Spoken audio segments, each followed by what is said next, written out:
زما او ستا په دا اوس معاشره کې چې خلک اولاد نه راوړي ولې نه راوړي یاره زما نوکري ډېره مختصره ده زما تنخواه ډېره مختصره ده نو زه د اولاد د پاللو وس نه لرم که یو سړی دا فکر وکړي او بیا اولاد نه راوړي نو هغه دا خبره ده ولا تقتلوا اولادکم خشیة املاق نحن نرزقهم و ایاکم تاسو د خپل اولاد للوږې مه وژنئ چې یاره بیا به زه څه کوم زه به چش ورکوم څنګه مې ورکوم زه به خوراک د کومې خوار کوم الله فرمایي که ته یې که دوی دي دا روزي و دا رزق چې دي هغه زه ورکوم هغه یو زنانې راته ویلې ویل مولوي صاحب دا زما خاوند د ډېر اولاد راوړلو مطلب فکر نه لري ولې نه لري پته یې نه لري یو دوه درې اولاد به الله پاک راکړي هغه وایي نور اولاد نه راوړم ولې نه راوړې وای په دې نه راوړم به زما نوکري زما تنخواه زما مزدوري زما روپۍ ډېرې لږ دي زه یې پاللی نه سم او وای نو دا پالل زه کوم کې ته کوې زما د اولاد زه کوم کې ته کوې نو بیا الله پاک چې ځان ته رزاق و رازق ویلی دی د هغه څه معنا سوله او دا څونه لوی کفریه خبره ده یو سړی دا ووایي چې یاره زه اولاد په دې ډېر نه راوړم چې پالنه غواړي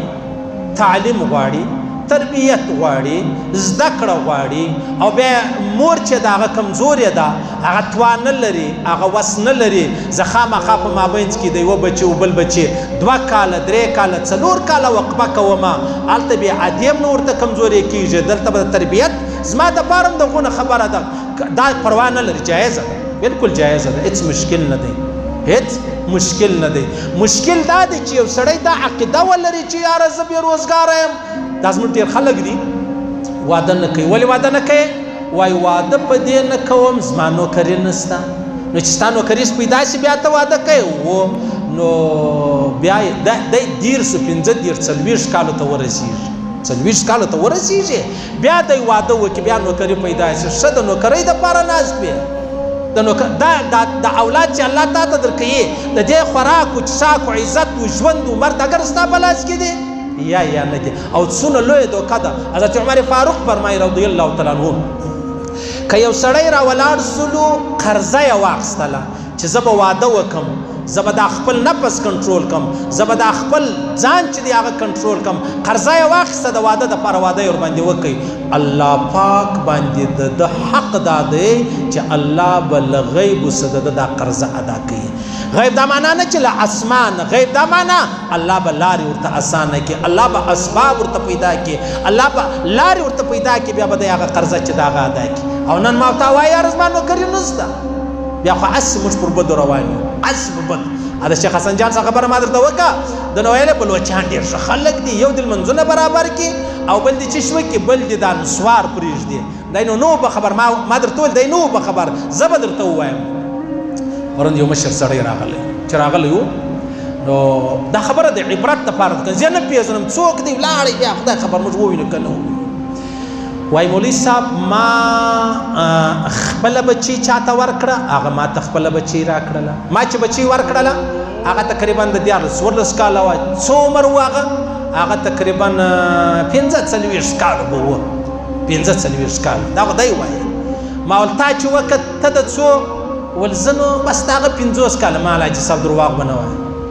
حاجي صاحب درواغ به نه وایم ژرې ته د بازار ګرد رنګونه ورکړي دي تر 15 کالو کول دغو نه شاوخوا یې وبوله نو بیا مال څه وسو ول هغه ښځې له ما وګرځوله مال الله پاک په دنیا کې ذلیله کړې ول ولې مال تا خپله بچي اور ته ورواچوله الله څنګه سزا درکړه د آخرت سزا دې پاته ده ول ما ته لاره راوړه مال هېڅ لاره نشته د خپل اولاد سزا الله درکړله تا خپله بچی اور ته ورواچوه ولې داسې کوې ولې داسې کوې ظالمه دا یې تا جي دا یې ښه ښایسته ژره دا یې ښه نمازي دا تا څه ظلم کړی دی ولې دې کړی دی هېڅ ما لاره ماره نشته الله پاک ذلیله کولې دا د ده د بچی په خاطر که نه څه حق لرم یو سړی به یو مشر سړي ته داسې خبره کوي نه ده پکار قطعا نه ده پکار خو لیکن ده چې کم ظلم کړی دی دا ورباندې لږ ده دا ورباندې لږ ده او عجبه بله ده چې یو سړی اولاد نه لري الله پاک یوه لار ورته خلاصه کړي بس ماښام له یو ګوله پیدا کوي راوړي چې الله پاک زوی ورکړي بله لاره الله ورته خلاصه کړي، الله پاک لور ورکړي الله بله لاره ورته خلاصه کړي. تاسو اندازه ولګوئ عزیزانو، دلته چې دغه لارې خلاصېږي په خدای قسم دا د دې اولاد د روزي د رزق الله په ازل کې کوم وعده کړې ده، اوس یې سبب چې دی هغه راوړلو والا یې ته الله پاک به تا ته لاره خلاصه کړي. یعنې که ما ته الله پاک رزق راکوي، روزي راکوي، زما دا خیال دی چې دا زما ده، نه نه، دا زما د اولاد هم ده. ولې؟ زما اولاد خو نه پسې راوځي،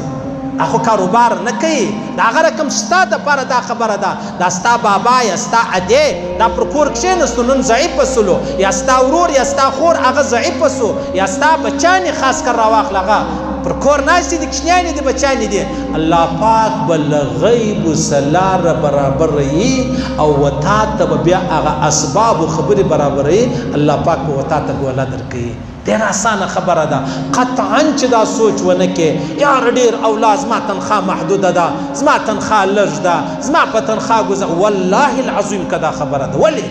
که دا خبره وای نو د تمامو حیوانانو راواخلي، کاروبار لري، تجارت لري، نوکري لري، روزګار لري، یا بیا چې هغه بچیانو اولاد راوړي هغه څوک پالي؟ د هغه پاللو والا که ستا دا یقین دی چې رب دی، نو پر ځان دې بیا ولې یقین نه راځي؟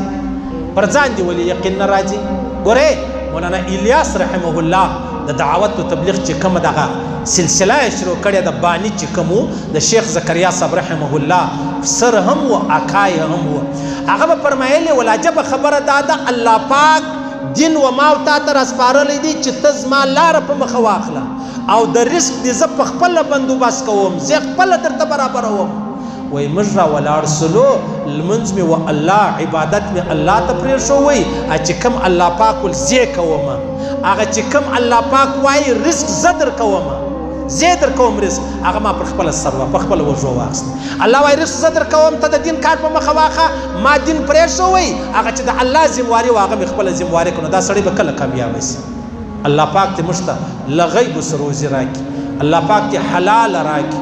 ډېره راکړي. لا بأس بالغنا لمن اتقى الله عز وجل. هیڅ پروا نه لري چې چاته الله پاک مال و دولت ورکړي، بیا په هغې کې بابا، ادې، ورور، خور، بچان، غریبان، عزیزان، ټول مسلمانان، یتیمان، کونډې، همسایګان، غریبان، مهاجر، دې سره به مرسته کوو، دې سره به منډه کوو، هیڅ بده خبره نه ده. الله پاک مې له هغه فکره وساتي چې زما دا فکر سي چې یاره زما تنخوا لږ ده، بل بچی نو څه کوم چې راوړم یې، دا بچی چې ته راوړې دا داسې نه ده چې دا ستا په لاس کې ده، ورکول نه ورکول د الله په لاس کې دی، خو تا له دا فکره راګرځي چې دا فکر به پرېږدې. دا خبره هم پای ته ورسېده.